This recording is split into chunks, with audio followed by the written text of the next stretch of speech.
Chapter 60.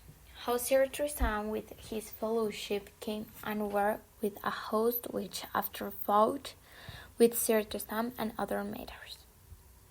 Then departed Sir Tristram Gareth and Sir Dinadan, and left Sir Palomides in the vessel, and so Sir Tristram beheld the mariners, how they sailed a very long hamber, and when Sir Palomides was out of their sight, they took their horse, and beheld about them, and then where they were, of a knight that came riding against them unarmed, and nothing about him but a sword.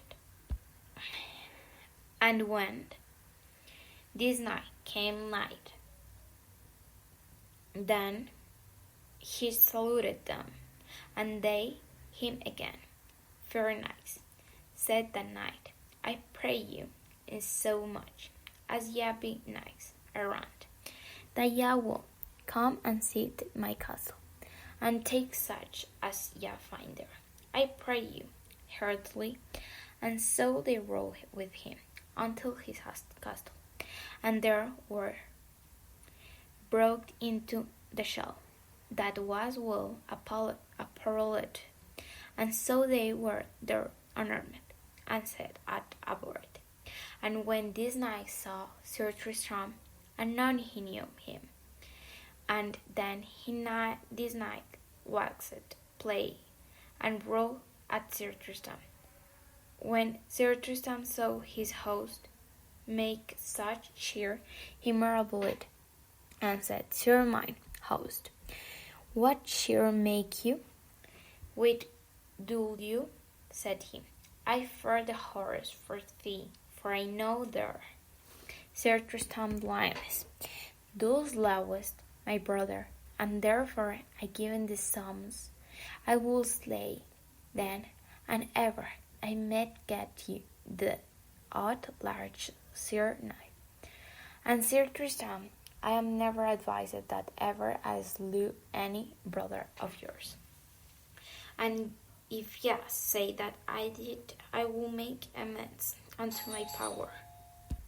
I would not amends, said the knight, but keep thee for me.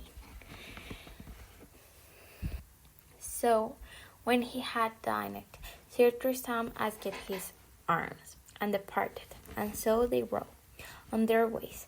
And within a while Sir Dinadan saw where came a knight well armed, and well horsed, without child. Sir Tristram said Sir Dinadan, take keep to yourself, for I dare undertake.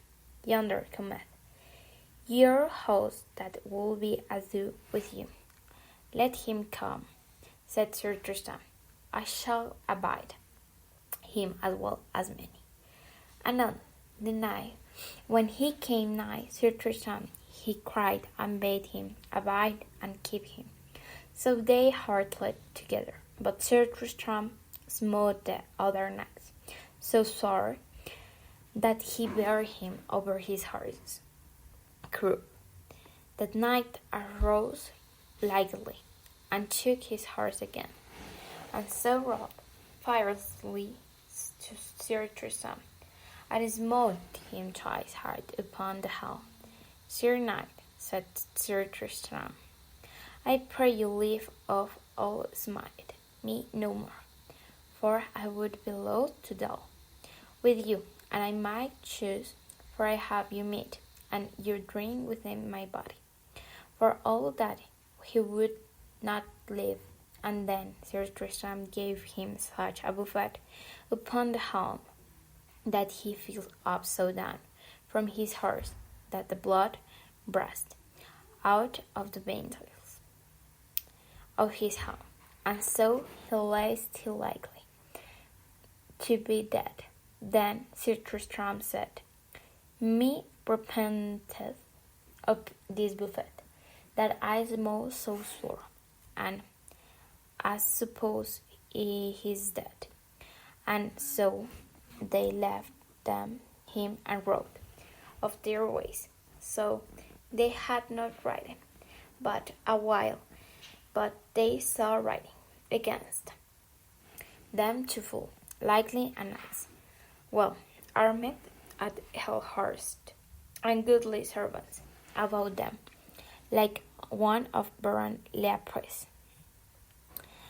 And he was called the King with 100 Knights, and the other was Sir Gawaridus, which were renowned to noble knights. So, as they came either by other knight, looked upon Sir Dinadan, that at that time he had Sir Tristram, helm upon his shoulder. Then, which whom the knight had seen told for, with the Queen of North Gales, and that queen the king loved as a paramour, and that whom the Queen of North Gales had given to the Belle Isoult, and the Queen La Belle Isoult gave it to Sir Tristram. Sir Knight, said Baron Grant, where had ye that helm? What would ye? Said Sir Dinadan, for ill I have ado with them. Say the king, for the love of her that owed that helm, and therefore keep you.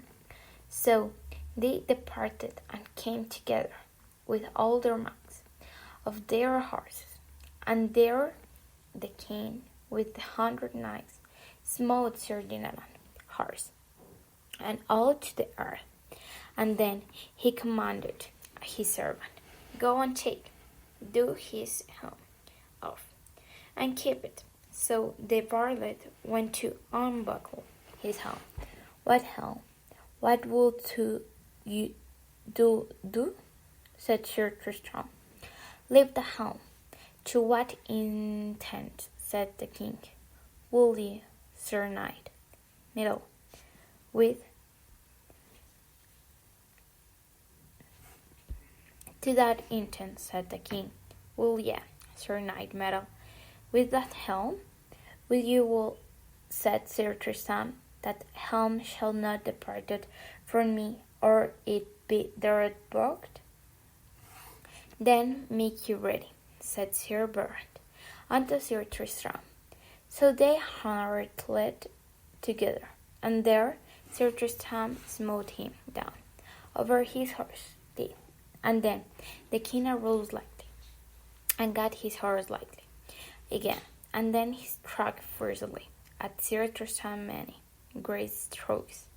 And then Sir Tristram gave Sir Bernard such a buffet upon the helm that he fell down over his horse, sore styned. Lo, said Dinadan, that helm is unhappy to us twain, for I had a fall for it, and now, Sir King, have ye another fall. Then Gawaridus asked, who shall judge with me? I pray thee, said Sir Gareth unto Dinadan. Let me have this just, said Sir Dinadan. I pray you to take it as for me. That is not reason, said Tristan, for this just should be yours at a sword, said Sir Dinadan. And I will not therefore.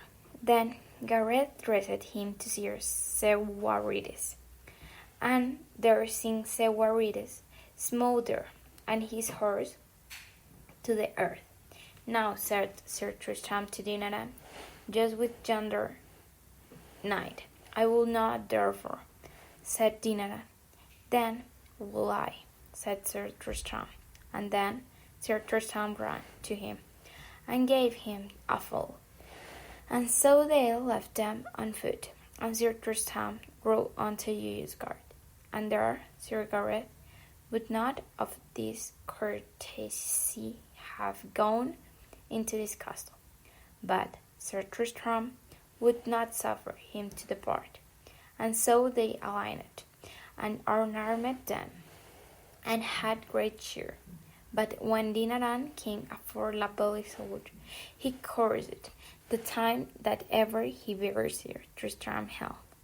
And there he told her how Sir Tristram had mocked him, Then was there lauding and japing at Sir Dinadan, that they wist not what to do with him.